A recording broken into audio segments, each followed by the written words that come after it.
वो बाबा साहेब लगातार देते रहे और लगातार अपने काम में आगे बढ़ते रहे। और उस काम को उन्होंने बड़े ही मेहनत और बड़ी ही शिद्दत के साथ किया, ये सभी लोग जानते हैं। लेकिन कई बार बाबा साहेब के पूरे संविधान के ऊपर, उनके व्यक्तित्व के ऊपर लगातार कुछ लोग अचानक से प्रश्न चिन्ह लगा देते हैं। तो एक बार ऐसे ही कई बार वारदा वाक्यात है, उसमें से एक छोटा-सा वाक्यात मैं उठाता हूँ, जीवन में बहुत सारे लंबे सभी लोग अनुभव करते रहते होंगे ये बात तो। तो उसमें हुआ क्या सर, एक बार ये हुआ कि कुछ ऐसे ही क्रिटिक्स जो लोग बैठ के कर रहे थे, तो उन्होंने बाबा साहेब और उनके संविधान की क्रिटिक शुरू कर दी। वो कह रहे कि भई ये चीज़ नहीं होनी चाहिए थी, ये तो गलत है, ये तो चोरी का संविधान है और इस तरह की बहुत सारी बातें चल रही थी। तो मैंने उनसे कुछ नहीं कहा, मैंने उनसे ये पूछा, भई तुम ये बताओ संविधान के अंदर कितने भाग हैं? कितनी प्रस्तावना है? 2-4 सवाल मैंने उनसे पूछे तो उनको नहीं मालूम था। तो मैंने उनसे एक बात कही, मैंने कहा सर आप पूरी तरह स्वतंत्र हैं, संविधान जिसकी तुम बुराई कर रहे हो वही तुम्हें ये राइट देता है कि आप किसी की भी क्रिटिक कर सकते हैं इस देश में। लेकिन सवाल ये उठता है कि जब हम किसी की क्रिटिक कर रहे होते हैं, तो हम उसकी क्रिटिक को एक लॉजिकल एक लेवल पर जाकर करें। उस पे आपने संविधान कभी पढ़ा नहीं, आप संविधान के बारे में कुछ जानते नहीं और आपकी संविधान के अंदर क्या चीज़ है, क्या बाबा साहब की मेहनत है, संविधान क्या कहता है, बाबा साहब ने किस तरह की संविधान की रचना की, उसके बारे में जो पृष्ठभूमि है, उसके बारे में आपको कुछ मालूम नहीं। लेकिन आपने उठा के इस पे टिप्पणी कर दी। तो मैंने उनसे सिर्फ़ इतना कहा, सर आप करिए टिप्पणी और करते रहिए, अच्छा लगता है, लोकतंत्र में ये ज़रूरी है। लेकिन अपने आप को इस काबिल बनाइए कि आप बाबा साहेब के ऊपर कोई टिप्पणी कर पाएँ और उसके लिए आपके अपने जीवन के 50-60 साल देने पड़ेंगे। उनके लेवल का आपको बनना पड़ेगा, तब जाके कुछ करेंगे, तो हम आपकी क्रिटिक ज़रूर सुनेंगे। तो वो मुस्कुरा के चुप हो गए और मतलब उनके पास कोई जवाब नहीं था, क्योंकि वो जानते थे कि बाबा साहब जिसकी मैं क्रिटिक कर रहा हूँ या जिसकी हम क्रिटिक कर रहे हैं, वो इतनी बड़ी हस्ती हैं, अगर उनके इंटेलेक्चुअल कोसेंट को भी उठा के देखें, तो उसका विश्व के स्तर पर कोई मुकाबला नहीं है, भारत में तो मुकाबला है ही नहीं। क्योंकि उन्होंने अपना पूरा जीवन अ, अध्ययन के क्षेत्र में, समाज के भलाई के क्षेत्र में पूरा जीवन समर्पित कर दिया। इसीलिए आज हम बड़ी शिद्दत के साथ उनका नाम भी लेते हैं। कई इंटेलेक्चुअल लोग जब इंटरनेशनल मंच पर जाते हैं, तो अक्सर ये बात उठती है कि भई बाबा साहेब जो हमारे इतने महापुरुष हैं, तो एक बार मंच पे ऐसी कभी बात उठती है कि भई भारत में दलितों के 2 जो असली नेता थे, जो असली काम किया, वो तो गांधी जी थे। क्योंकि अंतर्राष्ट्रीय मंच पर गांधी ने बहुत ही प्रचार किया जाता है, गांधी को प्रचार किया जाता है, उसके कारण कई हैं, राजनीतिक भी हैं, कांग्रेस सत्ता में रही और उस नाम को लगातार आगे बढ़ाती रही। तो वहीं जो इंटरनेशनल मीडिया और इंटरनेशनल स्कॉलर्स जो वहाँ बैठे थे, उनमें से कुछ लोग अच्छे इंटेलेक्चुअल कोसेंट के बैठे हुए थे, उन्होंने उसी बीच में उठ के कहा कि आज आप भारत में जाके देखेंगे, तो हर घर में बाबा साहेब की मूर्ति है, हर दलित के, हर गरीब के घर में बाबा साहेब की मूर्ति मिलती है और उसको अपने भगवान के बगल में रख के पूजते हैं। गांधी को क्यों नहीं पूजते? और जो जो इंटेलेक्चुअल जो इस मानसिकता से ये कह रहा था कि गांधी इतने बड़े दलितों के नेता हैं और अंबेडकर को वो छोटा बनाने का प्रयास कर रहा था, तो उसकी बोलती बंद हो गई, उसके पास बिल्कुल कोई जवाब नहीं था, वो निःशब्द हो गया। तो बाबा साहेब डॉक्टर भीमराव अंबेडकर जी ने जो समाज के लिए किया है, वो जितना वो करना चाहते थे उतना उनको वक़्त नहीं मिला, वो बहुत कुछ करना चाहते थे, लेकिन उनके विचारों की जो गहराई है, अगर हम उनको सही में समझना चाहते हैं या उसमें उसके उसका फ़ायदा लेना चाहते हैं, तो मुझे लगता है कि हमें सबसे पहले अपने आप को शिक्षा के उस स्तर तक जाना पड़ेगा, अपने बच्चों को बनाना पड़ेगा, अपने आप को बनाना पड़ेगा, ताकि हम उन विचारों की गहराइयों को समझ के, उसकी ताकत को महसूस करें और उसको अपने समाज और अपने अपने जीवन में, कल्याण में उसका प्रयोग कर सकें।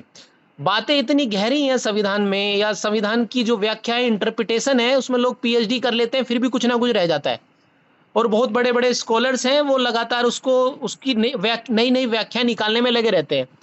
आप 1949 से लेकर आज तक देखेंगे, सुप्रीम कोर्ट ने जितने भी संविधान के जो व्याख्याएँ दी हैं, या जितने हाई कोर्ट्स हैं जिन्होंने व्याख्या व्याख्या दी हैं, वो सब संविधान की व्याख्या है और उसके वो डाइमेंशंस हैं जिनको अभी तक वो ढूँढ रहे हैं, लगातार ढूँढ रहे हैं। लेकिन उसमें से एक जो सबसे अहम डाइमेंशन है, जो मैं समझता हूँ बाबा साहेब के बहुत दिल के करीब था और मुझे लगता है हमारे समाज के जीवन में वो सबसे ज़्यादा बदलाव ला सकता है, वो है डिस्ट्रीब्यूटिव जस्टिस।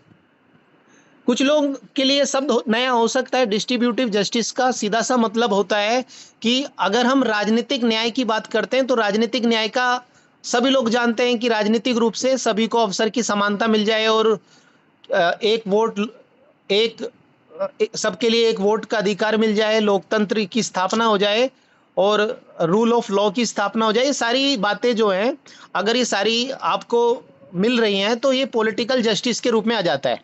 लेकिन बाबा साहब ये कहते थे, ये चाहते थे कि इस देश का जो डीएनए है वो फ्यूडलिस्टिक है। यहाँ के लोगों की जो मानसिकता है वो सामंतवादी है और उसकी वजह है यहाँ जो इतिहास की अगर गहराइयों में आप उतरेंगे तो आप पाएंगे कि यहाँ पर बहुत लंबे समय तक भारत के जो जीवन की संरचना है, जो जीवन की संरचना है, अर्थात जो इतिहास में आप जाएंगे तो वहां पर जो लोगों के जीवन की संरचना है वो समानता पर आधारित नहीं है, वो डेमोक्रेसी पर आधारित नहीं है। हमारे लोगों के जीवन में डेमोक्रेसी दिखाई नहीं देती। हालांकि हम कितनी भी बड़ी बड़ी बड़ी बातें कर लें कि भाई हम तो गणतंत्र तो हम जनपद काल से ही हैं, या फिर हमारे हमारे यहाँ तो संयुक्तता की धारा बहती है, ऐसा नहीं है। लेकिन क्यों ऐसा ऐसा मैं इसलिए कह पा रहा हूँ क्योंकि अगर आप देखेंगे कि देश की बड़ी आबादी, बड़ी जनसंख्या हमेशा अत्याचार शोषण से पीड़ित रही। जब हम कहते हैं गुप्त काल को स्वर्ण काल, कि भाई गुप्त काल तो स्वर्ण काल था, तो स्वर्ण काल होगा वो किसी के लिए, कुछ एक लोगों के लिए। लेकिन अगर आप उसकी गहराइयों में जाएंगे, क्योंकि मैं इतिहास का विद्यार्थी हूं, मैं आपको सच्चाई के साथ ये बता सकता हूं कि जब आप इतिहास की गहराइयों में जाएंगे तो हमारा स्वर्ण काल कहीं दिखाई नहीं देता। आप इतिहास में जाइए, हड़प्पा सभ्यता जिसके एविडेंस हमें बहुत ज़्यादा नहीं मिलते, उसको आप छोड़ दीजिए। तो आप वापस आगे बढ़ते हैं तो आप देखेंगे कि जो वैदिक काल है, वैदिक काल के बाद आपका जो जनपद काल आता है, जनपद काल के बाद मौर्य काल आता है, मौर्य काल के बाद आपका मौर्योत्तर काल जिसमें कुषाण और शक ये सारे लोग रहे। उसके बाद गुप्त काल आता है और गुप्त काल के बाद गुप्तोत्तर काल है और इस दौरान को हम प्राचीन काल कहते हैं। पूरा प्राचीन काल आप परत दर परत उठा के देख लीजिए, समाज के कुछ एक लोगों को हमेशा विशेषाधिकार संपन्न बनाया गया, उनके विशेषाधिकार बने रहे और ज्यादातर लोगों का लगातार शोषण होता रहा। तो इतिहास में अगर आप दृष्टि डालेंगे तो जो ज्यादातर जनसंख्या है उसके लिए स्वर्ण काल कभी नहीं आया। और स्वर्ण काल इसलिए नहीं आया क्योंकि समाज की जो स्थिति थी वो असमानता पर आधारित थी। समाज में जो विभाजन था, या वो जाति आधार पर हो या वर्ण के आधार पर हो, और बहुत सारे विभाजन मौजूद थे। तो भारतीय समाज देखने में बाहर से कैसा भी लगे, लेकिन अगर आप उसकी गहराइयों में जाएंगे तो आप पाएंगे कि यहाँ के जीवन में लोकतंत्र नहीं है, समानता नहीं है, बंधुत्व नहीं है। क्यों नहीं है बंधुत्व? क्योंकि बंधुत्व हम इंसान इंसान से नफरत कर रहा है, उसको पशु के समान मान रहा है। तो ये सारी बातें आप सभी लोग जानते हैं, लेकिन इतिहास इस बात को प्रमाणित करता है। लेकिन ऐसा नहीं है कि इस व्यवस्था के खिलाफ आवाज नहीं उठाई गई, आवाज उठाई गई। जैसे आप नाम सुनेंगे कि 6ठी शताब्दी ईसा पूर्व में महात्मा गौतम बुद्ध, महावीर जैन, इन लोगों ने जातिवाद के खिलाफ आवाज उठाई। उसके बाद आप आगे बढ़ेंगे, प्राचीन काल में और भी बहुत बहुत सारे बौद्धिक पुरुष हुए। लेकिन जब भक्ति आंदोलन खड़ा होता है और उसमें गुरु नानक, कबीर, तुकाराम, रामदास, ये सारे जो लोग हैं, जैसे आप महाराष्ट्र में जाएंगे तो शिवाजी एक बहुत बड़ा चेहरा है। वहां पर शिवाजी महाराज को बहुत बड़ा नाम माना जाता है महाराष्ट्र में। लेकिन आप ये देखिए कि शिवाजी महाराज भी अगर तुकाराम नहीं होते, रामदास नहीं होते, तो शिवाजी महाराज नहीं होते। क्योंकि शिवाजी महाराज एक निम्न जाति से आते हैं और शिवाजी महाराज जब इन लोगों ने आंदोलन खड़ा किया, जाति के खिलाफ आवाज उठाई और इन्होंने लगातार ये बात कही कि समानता पर आधारित समाज की स्थापना होनी चाहिए, तो समाज में एक संदेश गया और उसी पृष्ठभूमि पर शिवाजी महाराज का जन्म होता है और वो राजा बनते हैं, छत्रपति बनते हैं। लेकिन आप देखेंगे कि उनका तिलक कोई करने यहाँ नहीं आता, उनको फिर बनारस से ब्राह्मण को बुलाना पड़ता है अपना तिलक कराने के लिए, क्योंकि एक मान्यता थी जब तक राज तिलक नहीं होगा तब तक उसे कोई दूसरा राजा स्वीकार नहीं करेगा। तो ये एक परंपरा थी, उस परिपाटी को पूरा करने के लिए उन्होंने ऐसा किया। लेकिन ये भी सच्चाई है कि अगर ये सारे महापुरुष नहीं होते तो बहुत बड़े परिवर्तन जो हम देखते हैं इतिहास में वो देखने को नहीं मिलते। इन लोगों का एक विशेष योगदान है। लेकिन जो हमारे सबसे नजदीक बैठे हैं, जो आधुनिक आधुनिक या समसामयिक जो दलित, गरीब, शोषित, दबे कुचलों की आवाज उठाने के लिए भारत में जो चिंतक पैदा हुए या समाज सुधारक पैदा हुए, उनकी एक लंबी परि फहरिस्त है, लेकिन उसमें जो सबसे प्रभावी फहरिस्त या सबसे जो प्रभावी कार्य कर पाए, और वो कार्य था डॉक्टर भीमराव अंबेडकर जी का।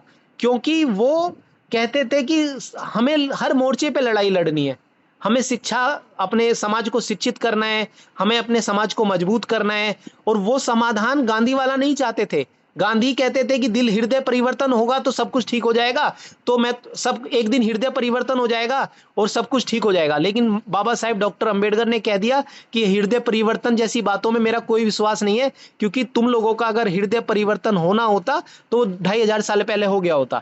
हम 2500 साल से इंतजार कर रहे हैं और मैंने अपने पूरे जीवन इंतजार करते करते मैं देख रहा हूं। लेकिन उन्होंने कहा कि इसका जो समाधान होगा वो कानूनी होगा, वो संवैधानिक होगा। बाबा साहेब ने देश के अधिकतर लोगों के लिए जो उनके जीवन की जो उनके जीवन में बाधाएं थी उनको दूर करने के लिए संविधान में बहुत गहरी गहरी अपनी छाप छोड़ी है, अपनी बुद्धिमत्ता की। और उसमें वो जो सबसे अहम टॉपिक उठाते हैं वो है डिस्ट्रीब्यूटिव जस्टिस। डिस्ट्रीब्यूटिव जस्टिस का मतलब है सामाजिक और आर्थिक न्याय।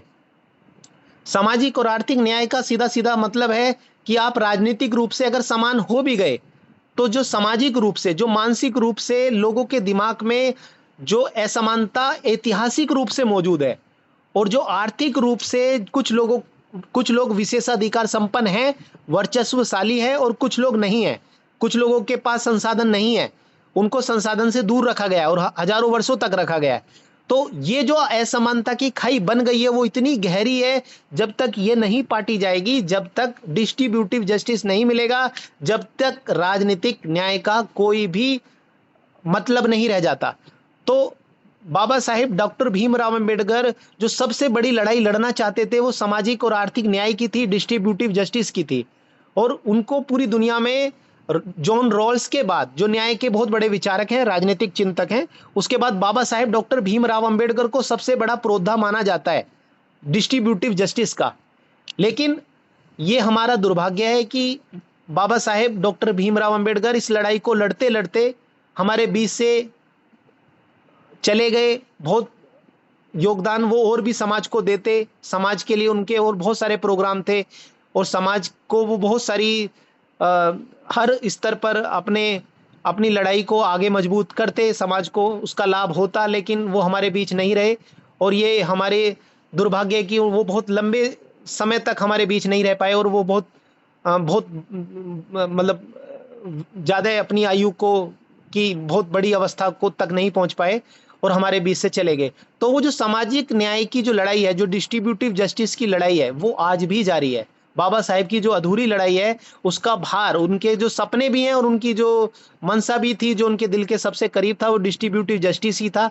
उसी लड़ाई को हम लोगों को लड़ना है। उन्होंने हमें राजनीतिक रूप से मजबूत किया है, शैक्षिक रूप से उन्होंने नारा दिया है, वो सब हर स्तर पर हमें मजबूती से खड़ा होने की बात कर रहे हैं।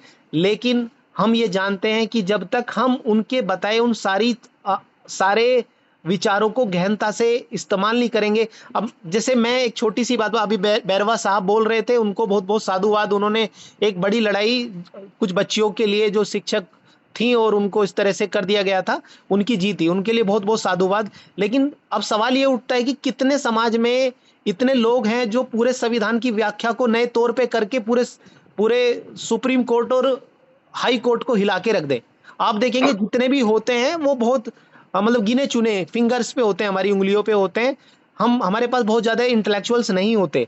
सवाल ये है कि हम अपने बच्चों के हृदय में आग पैदा कर दें कि आज हमें अच्छे वकीलों की जरूरत है जो इतने एक्सपर्ट्स हों, क्योंकि हमने अभी पढ़ना शुरू किया है। लेकिन हम इसलिए हमारे को ज्यादा पढ़ना है। वो लोग क्या कर रहे हैं, वो हो सकता है वो यूट्यूब देखें, वो हो सकता है वो सोशल मीडिया पे, वो हो सकता है मनोरंजन के और साधन ले। लेकिन हमारे जो महापुरुष थे बाबा साहेब डॉक्टर भीमराव अंबेडकर, उनसे हमें सीख लेनी चाहिए। अपने बच्चों को उनके बारे में ये बताना चाहिए कि बेटा अपने जीवन के एक मिनट भी वो बर्बाद नहीं करते थे।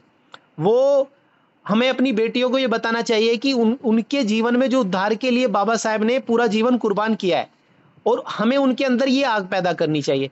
जिस दिन हमारे बच्चे संविधान की व्याख्या करने लायक हो जाएंगे, गली गलियों से निकलने शुरू हो जाएंगे, उस दिन हमारी लड़ाई इतनी मजबूत हो जाएगी कि हम हर स्तर पर अपनी लड़ाई को मजबूती से लड़ पाएंगे। आज मुझे लगता है जो सबसे बड़ी कमी है, हम भीड़ तो इकट्ठी करते हैं, लेकिन हमारे अंदर एक्सपर्ट्स लोगों की कमी पाई जाती है, या वो किसी भी क्षेत्र में हो, क्योंकि ये हमारी मजबूरी भी है, क्योंकि हम जानते हैं कि हमने अभी नया नया शुरू किया है, लेकिन इसीलिए, क्योंकि हमने नया शुरू किया है, इसीलिए हमें ज्यादा करना है।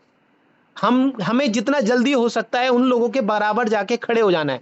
आज मैं देखता हूं दलित चिंतक होते हैं, सब कुछ है, सब कुछ ठीक है, लेकिन उस लेवल के जो जो जो प्रखरता चाहिए, जो कौशल चाहिए, स्किल चाहिए, वकालत हो या कोई अन्य क्षेत्र हो, वो हमारे लोगों में गिने चुने लोग रह जाते हैं। और वो फिर उन पे इतना ज्यादा ओवरलोड हो जाते हैं, वो इतना भार आ जाता है, वो किस किस के लिए लड़े और किस किस की लड़ाई लड़े। एक उनके सामने ये सवाल उठ जाता है, और संसाधनों की भी कई बार कमी पड़ जाती है। तो हमें एक पूरी ब्रिगेड तैयार करनी पड़ेगी।